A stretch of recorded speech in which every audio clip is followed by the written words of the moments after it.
Here it is. In 15 to 20 years, all of the metropolitan areas in the United States will look a lot like South Korea, where more than half of the large residential buildings, such as high-rise apartments, are actually owned by either government entities or large corporations. Now, if you've ever been to South Korea, especially the capital of Seoul, you'll know that a lot of the high-rise apartment buildings there have logos of large companies like Samsung and LG on the side. In fact, my very own parents live in a Samsung apartment. And by the way, when I say Samsung, it's not Samsung paying money to have their logo on the side of the building. Samsung actually either developed or bought these buildings themselves. And these buildings are actually really nice, with tablets embedded in the kitchen, which not only control the whole apartment, but you can do stuff like order food from it as well. Now, 5 years ago, if I would have heard someone make that prediction, I would have most likely dismissed them. But I gotta tell you, recently a lot's been happening around the world that's starting to make this seem more and more into a reality. And who knows, maybe we're moving towards a world where government entities and big companies like BlackRock are gonna own 90% of the private real estate here in America. A world where, and let's say it all together now,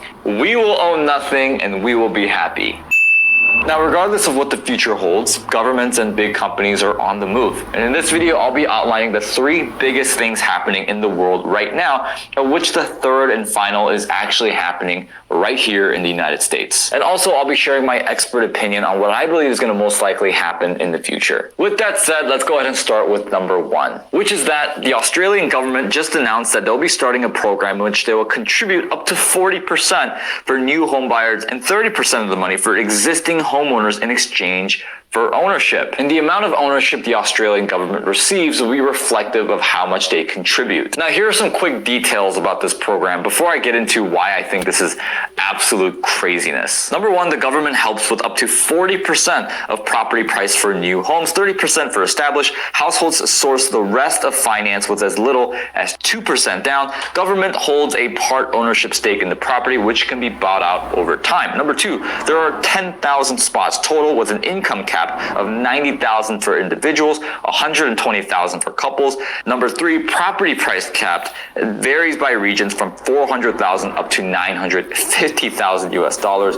It's restricted to owner-occupied buyers who currently don't own a property, and this commences starting July 2022, but will be fully operational starting January of 2023. Now, with that being said, here are a couple details that I think is absolutely absurd and totally unfair to the people participating in this program. First and foremost, despite the Australian government owning up to 40% in equity of these homes, here's a list of the things that the citizen, the participant, is responsible for. Number 1, annual review into eligibility. You must complete an annual review and provide information supporting your continued eligibility for the scheme. Number 2, repairs and maintenance. You must maintain the property and ensure that it is in working order according to the state government website. Number 3, renovations. The government must also approve any modifications or renovations as they pertain to the value of the property. If value changes, this must be factored into the sale price.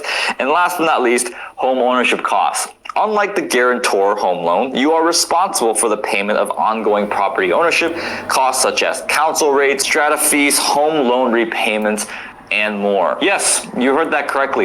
You do all the work while being under extreme supervision and having all the financial liability. Meanwhile, the Australian government does absolutely nothing while having all of the financial upside despite having unlimited resources, and they get to make all the big decisions.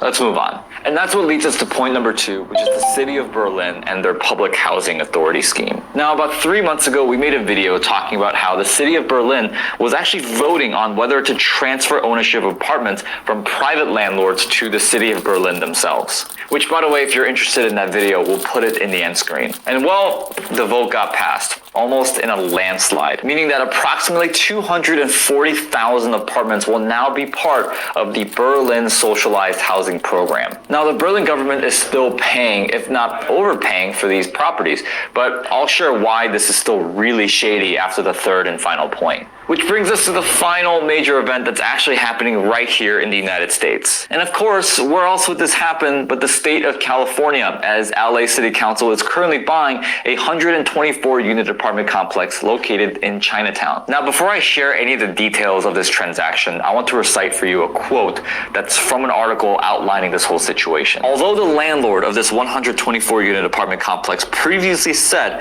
that he was uninterested in selling the building, the council voted Friday to use eminent domain to start buying the building from the developer. Eminent domain, which, by the way, means referring to the power of the government to take private property and convert it to public use. The Fifth Amendment provides that the government may only exercise this power if they provide just compensation to the property owners, which we're going to touch on that here in a second on how unfair that still is, but let's go over what actually happened. So this is Hillside Villa Apartments located in Los Angeles, Chinatown, and originally they were built on loan assistance of about $5.5 million from the city with the promise that it would provide affordable housing. But around the year 2020, a lot of these affordable housing contracts started to expire, and of course, shortly after, the landlord started to increase the rent. And well, some of these rent increases were as high as up to 300%, which, yes, that sounds awful. Like, that sounds like the Grinch, but every day out of the year, not just Christmas. But if the landlord had a legal obligation to provide affordable housing up to a certain point,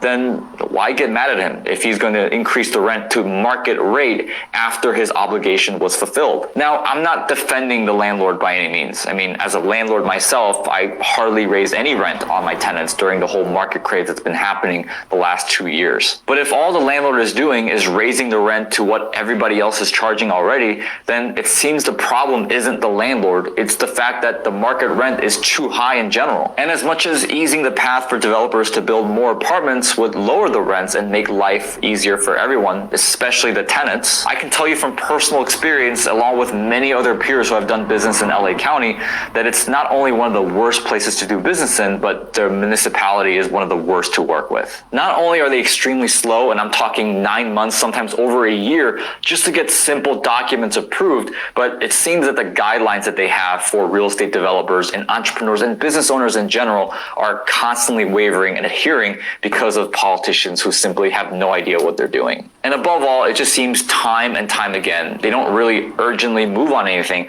unless it's something that lines up their pockets. But still, it is unfortunate to hear that certain rents of tenants in that building went from approximately $1,000 to upwards to $3,200 in just a short span of time, which is absolutely crazy. But with all that said, my ultimate thought is that I don't think governments buying these properties is right or fair, even if they're paying fair market value or even overpaying for some of these properties. I mean, let's stop and consider, just think very simply for a second here. Governments around the world are buying up homes of hardworking citizens using their own money.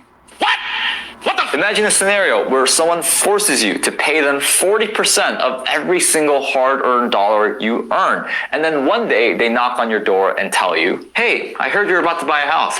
What if I use some of the money that I took from you to own up to 40% of your home? And oh, by the way, I'm not going to do any of the work with the maintenance or repairs. I'm not going to do any work managing it. And if you start improving your financial situation, you actually have to start paying me back. Which, by the way, is actually true. Part of the detail in the Australian government home buying program is that if citizens and participants in the program start to improve their financial situation, an asterisk on that program is that you actually have to start paying some of the money back to the government.